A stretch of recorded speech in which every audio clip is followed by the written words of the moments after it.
Thanks for the introduction. All right, so low back pain is the most common musculoskeletal condition affecting 80% of the population at some point in their lifetime. Intervertebral disc pathologies account for more than 40% of these cases.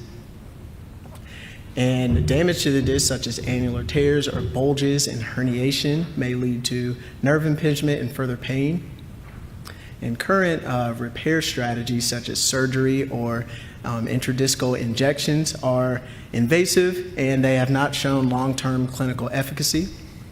So our group is exploring the use of pulse-focused ultrasound, or LIPUS, for extracorporeal treatment for low back pain and disc damage. LIPUS is an external mechanical stimulus that has been shown to be biologically active in several different cell types and has been used in multiple musculoskeletal applications, notably bone fracture healing, for which it is FDA approved for.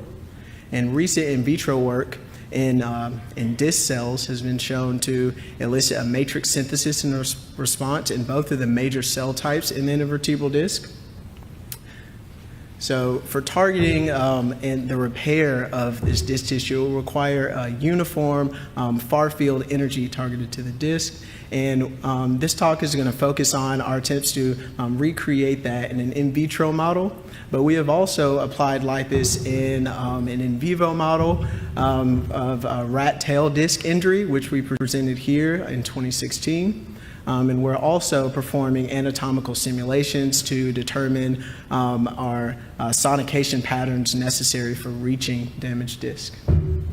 So let's talk about typical in vitro systems. So typically these systems put plastic cell culture plates on top of a planar transducer, and these types of setups are vulnerable to confounding factors such as standing waves, shear wave patterns, and absorption within the well plate. And this can lead to non-uniform exposure throughout your cell sample, as well as uncontrolled temperature elevations. And so for our application, it's critical for us to mimic the far-field sonication patterns that would be necessary for targeting deep tissues, such as the disc, while mitigating these factors that I mentioned here. And so our design concept will include planar transducers directed at a target placed in the far field, and our cellular target will be constrained by an alginate ring to remove the effects of well wall reflections and heating, and then the plate is topped by an acoustic absorber to eliminate standing wave formation. So we started off with some acoustic field simulations so that we could optimize our setup such that the full width at half max intensity covers our target exposure area. So we did this for various different frequencies that would be relevant for our application, and we saw that if we adjusted the transducer diameter and the offset distance, that we could get a broad exposure that is past the focal point within the diverging far field.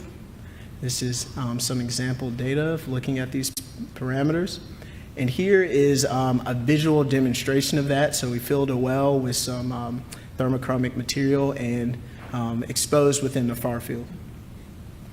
And then we continued with some looking at characterizing the energy distribution at the cell position by performing hydrophone measurements.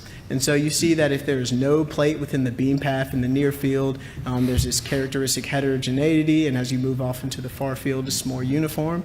But if you place a 24 well plate with a narrow well in the beam's path, you'll see that the spikes in intensity are substantially increased. But if you place a well that is more wide, like a 6 well plate in the path, the beam profile is more uniform, and we can increase this uniformity across the sample by including that alginate ring that I mentioned before. And to quantify these differences in energy distribution, we use the gradient analysis method. So what you do is you calculate the slope between each point in the beam plot, and we're able to see that the mean gradient is reduced by 93% when you compare our setup to some of the typical setups that use a 24 well plate in the near field. So for our absorber design, we used a silicone absorber made of Silgard 170, which is highly attenuative and minimally reflective. And this sterilizable absorber is directly coupled with our cell culture media, and it has a baffled apical surface to scatter any reflected energy away from the cells. And we also performed some thermometry analysis by using thermocouples embedded in our absorber, a bead in the cell bottom, and we saw that there was negligible heating within our sample as well as the well bottom where the cells are in contact. And finally, we performed a biological validation experiment where we treated cells with either ultrasound or BMP7, a known anabolic growth factor. We treated for 8 days and then performed a hydroxyproline assay for total collagen. Collagen is an important protein that these cells must secrete in order to repair a damaged disc. And we saw a 2.6-fold increase in collagen production in cells that were treated with LIPUS. And interestingly, this effect size was very similar to that of growth factor treatment, suggesting that LIPUS may be a safer alternative. And so, in summary, we introduced an ultrasound exposure system specific to delivering uniform far-field energy in vitro while reducing the confounding factors that I mentioned. And we identified intensity gradient as a quantitative metric for comparing acoustic field distributions. We validated a platform to continue investigation of various LIPUS exposure parameters, and now we can move forward to dose optimization, including lower frequencies required to reach deep tissues.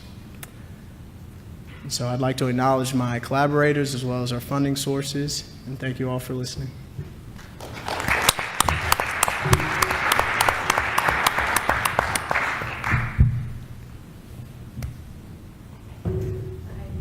Very nice paper, thank you. What are your thoughts for ultimately applying this in clinical situations? How are you going to penetrate the bone to get to the disc? The bone's going to absorb most of the energy. Right, so I think the idea is to avoid the bone. So as I mentioned early on, is that we're doing some modeling to see if there are any approaches that we can take to avoid any bone. Yeah, okay, thank you. You mentioned the exposure was for 8 days. Yeah. This was like a few minutes per day. So it was 20 minutes per day, and we're also playing around with different amounts of days and treatment times as well, like the dose optimization that I mentioned. Thank you. Thanks. So we made a record. We finished 4 minutes ahead of time. Thank you. And